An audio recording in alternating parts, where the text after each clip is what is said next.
Sea usted un líder con liderazgo extraordinario.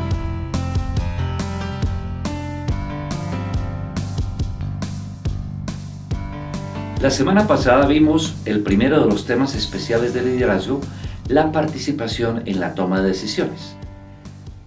Ahora vamos a ver otro muy especial y muy novedoso, y es denominado el liderazgo silencioso. Y para eso vamos a ver el caso del director académico.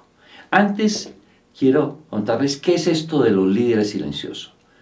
Un líder silencioso o los líderes silenciosos son personas que enfrentan dificultades que no pueden resolver como ellos desearían, pues la oposición de otras personas dentro y fuera de la organización impedirá que lo hagan o podrá generar daños mayores. 1. Segundo, a pesar de eso, ellos están dispuestos a permanecer en su trabajo y a tener que enfrentar muchos problemas que harían desertar a otros. Permanecen para enfrentar y resolver esos problemas. No estallan y se van, pero tampoco ignoran los problemas. Los enfrentan silenciosa y decididamente y logran resultados significativos. No siempre perfectos, pero logran mucho más que el que abandona o el que ignora. Son casos muy especiales y pueden ocurrirle a usted. Y por eso hemos puesto este tema especial del liderazgo silencioso en esta serie de conferencias. Hay 4 principios del liderazgo silencioso que vamos a estar tocando en esta presentación que nos ayudan a entender en qué consiste. Primero, los líderes silenciosos saben comprar tiempo.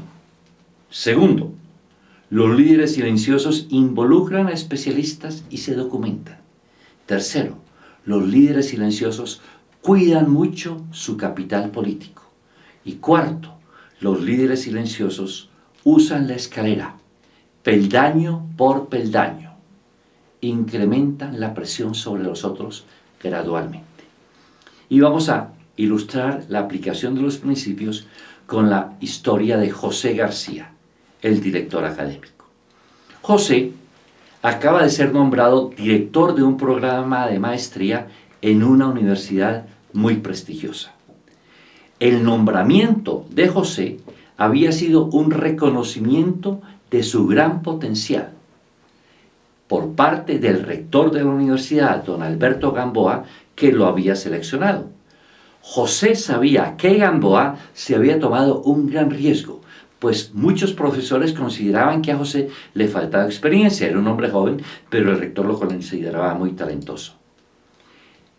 Poco después de ser nombrado en su cargo, José recibió una propuesta inesperada de parte del rector.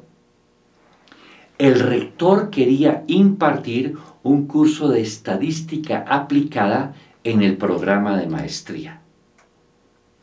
¿Qué tiene eso de inesperado? Lo inesperado del caso era que el tiempo del rector era muy limitado. Había muy poca disponibilidad de tiempo del rector para impartir clases. La agenda del rector era muy apretada por razones de viaje y tenía una tendencia, ya una historia, una costumbre, de entregarle casi toda la carga de docencia a algún asistente de cátedra. Aunque él aparecía como profesor, en realidad el asistente de cátedra era quien daba el curso. Ahora, debido a la importancia del programa de maestría para la universidad, José estaba con dudas de cómo manejar esta propuesta del rector. Y el rector, peculiarmente, necesitaba la aprobación de José porque José era el director del programa. Y esto lo colocaba a José en una posición claramente muy difícil. Si aceptaba la propuesta, que algunos dirían que era una especie de orden, pero en el último caso era una propuesta del rector, estaría actuando en contra de los mejores intereses del programa de maestría y otros profesores entonces podrían dudar de la independencia de criterio de José. Dirían, no, el rector puso ahí a ese muchachito que le va a hacer caso. Si no lo aceptaba, se vería enfrentado al rector y éste probablemente se sentiría humillado. Podría, por ejemplo, retirarle su apoyo en otras decisiones claves, por ejemplo, decisiones que estaban por tomar sobre el presupuesto del programa. Ahora, el rector, por su parte, daba por sentado, en la forma en que se comunicó con José, que él esperaba que José accediera sin objeción alguna. José, por otra parte, disponía de 2 semanas antes de la fecha límite para la asignación de profesores a los cursos del siguiente semestre. ¿Qué debía hacer José? Empecemos. Comprar tiempo, comprando unas pocas horas. Ante la propuesta del rector, José tenía 3 alternativas. Primera, decirle al rector: voy a examinar la programación de clases y le llamo más tarde. Esta era un poco fría y oficial y poco amigable. Bien. Segundo, decirle: por supuesto, voy a tener en cuenta su generosa oferta, teniendo en cuenta lo cargado que está su agenda. Esta empieza a adelantar la posible objeción a la propuesta y le añade la cortesía de agradecer la oferta.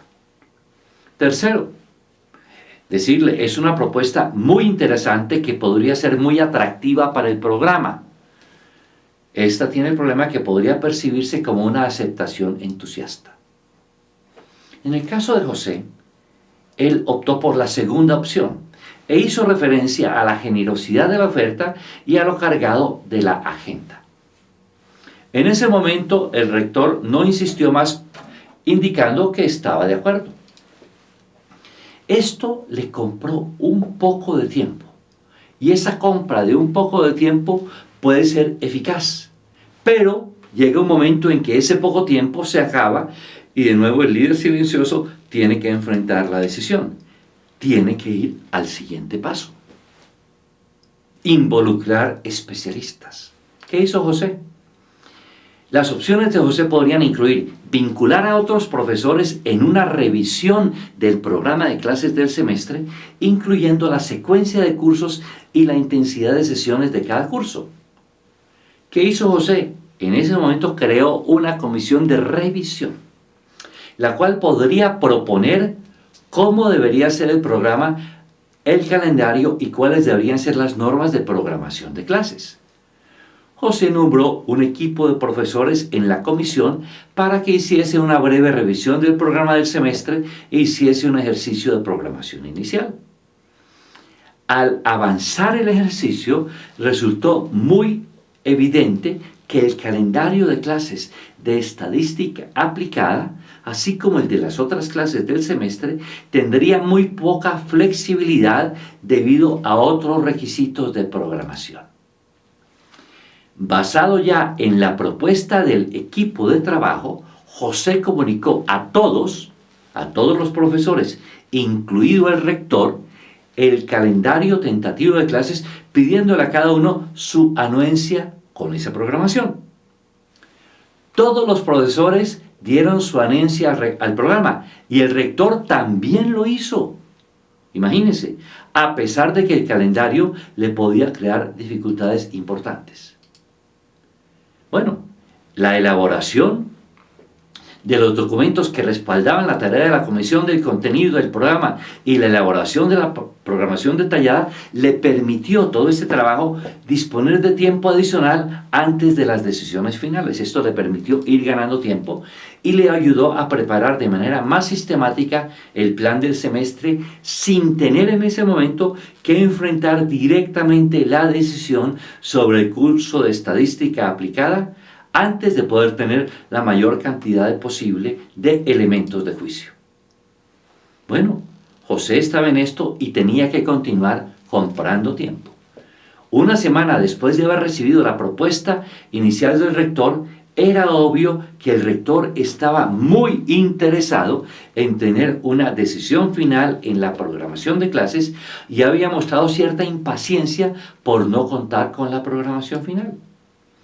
Como José aún no se encontraba listo para decidir si aceptar o no la propuesta del rector para enseñar estadística aplicada y pensando más bien en no aceptarla, distribuyó a todos los profesores información de los resultados de una encuesta reciente a los estudiantes acerca de la calidad del programa de maestría y sugerencias de los estudiantes sobre mejoras en el programa.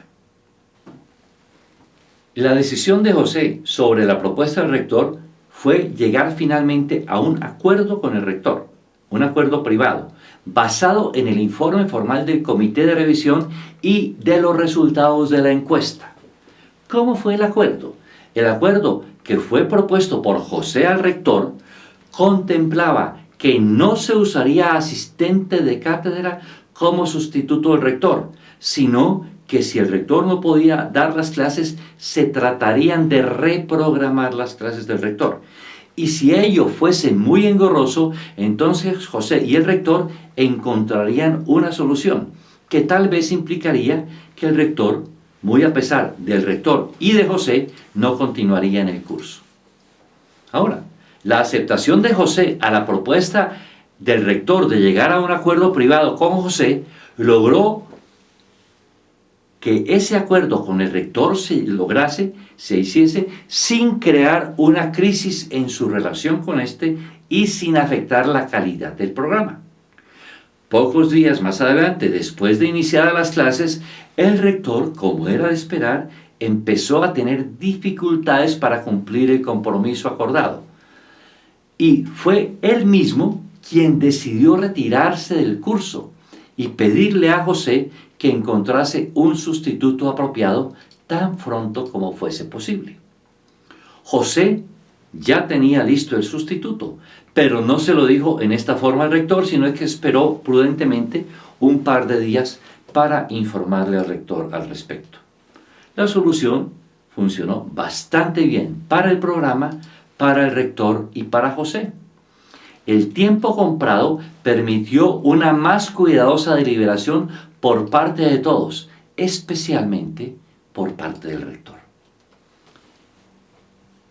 ¿Cuál era el capital político que tenía José en la universidad? Que esto era una preocupación de él a lo largo del proceso. Su capital político era relativamente pequeño, especialmente si lo comparaba con el capital político del rector. Más aún, él había sido cuestionado su nombramiento y no era alguien de mucha experiencia en la universidad. ¿Cuánto capital político estaba arriesgando José en este asunto? Pues mucho, porque si confrontaba al rector podía perderlo todo, y si se sometía al rector, su influencia entre sus colegas se vería mermada. ¿Cuáles eran los beneficios probables para José y para otros? De una confrontación solamente podría salir ganando el rector, el programa se vería en problemas. De una sumisión, el rector ganaría aún más y José quedaría muy mal. De un acuerdo con el rector, por ejemplo, si logramos un acuerdo con el rector, podría ser factible proteger el programa, el estatus de José y la relación con el rector. Entonces, la clave del acuerdo sería establecer reglas que evitasen tener que negociar de nuevo, minimizar el riesgo de pérdidas adicionales. El cuarto de los principios es usar la escalera, peldaño por peldaño, ir acumulando la presión. ¿Cómo ocurrió en este caso? El primer peldaño de José en su intercambio con el rector fue decirle: por supuesto que voy a tener en cuenta su generosa oferta, teniendo en cuenta lo cargada que está su agenda. Esta respuesta permitía colocar un poco de presión sobre el rector con la idea de lo cargado de la agenda. Primer peldaño. Segundo peldaño fue crear esa comisión de revisión cuyos resultados le permitieron a José comunicar a todos los profesores, incluido el rector, el calendario de clases, pidiéndole a cada uno su anuencia con la programación. El rector dio su anuencia a pesar de tener limitaciones importantes. Con esto, la presión sobre el rector se estaba incrementando. ¿Cuál fue el tercer peldaño? Distribuir a los profesores los resultados de la encuesta reciente a los estudiantes y sus preocupaciones sobre la calidad del programa de maestría y sugerencias de ellos sobre mejoras en el programa. Esto presentaba como uno de los puntos de mayor preocupación de los estudiantes el cumplimiento del calendario académico. Esto aumentaba la presión sobre el rector. El cuarto peldaño de José fue presentarle al rector una propuesta de acuerdo formal escrito entre ambos que contemplaba que si las obligaciones administrativas del rector empezaban a afectar su disponibilidad para atender el curso, no irían a usar ningún asistente como sustituto, sino que habría que reprogramar. Y si esa reprogramación era muy engorrosa, el rector y José encontrarían una solución, incluido que el rector no continuase en el curso. Esto llevó la presión al máximo y el rector tuvo que tomar toda la presión sobre sí mismo. Y finalmente entonces José logró que fuese el rector mismo quien decidiese retirarse del curso al tener toda esa acumulación de presión y pedirle a José que encontrase un sustituto apropiado tan pronto como fuese posible. Al escalar la presión de manera gradual, José mantuvo abiertas sus opciones y le fue trasladando la presión al rector, quien finalmente tuvo que ceder. Esto lo logró sin entrar en conflicto abierto con el rector y protegiendo la calidad del programa, las normas de cumplimiento del calendario y su propio papel en el programa. Veamos algunas guías prácticas derivadas de esta historia. Primero, examine casos actuales en los cuales usted espera que haya una alta oposición a lo que usted quiere hacer y que esa oposición podría impedirle lograr lo que usted quiere. Examine entonces las posibilidades de aplicar cada una de las siguientes técnicas de liderazgo silencioso. Primero, comprar tiempo para que los opositores puedan acomodarse a las circunstancias y usted pueda encontrar y entender mejor el terreno. Segundo, involucre a especialistas y documéntese para refinar más las posibles soluciones e incluso ganar más tiempo. Tercero, cuide el capital político para mantener el apoyo actual y aumentarlo gradualmente. Y cuarto, use la escalera, use la presión, peldaño por peldaño, aplicando presión gradual sobre los potenciales opositores para que su proceso de ajuste se mantenga hasta obtener el resultado final. Aplique de manera sistemática estos principios para incrementar sus destrezas para el liderazgo silencioso. Va a encontrar que es verdaderamente útil. Una reflexión final. Existen circunstancias en las cuales el líder no puede hacer directamente lo que quiere, debido a que si trata de hacerlo, generará reacciones de oposición de otros que impedirán llevar a cabo la solución deseada por el líder.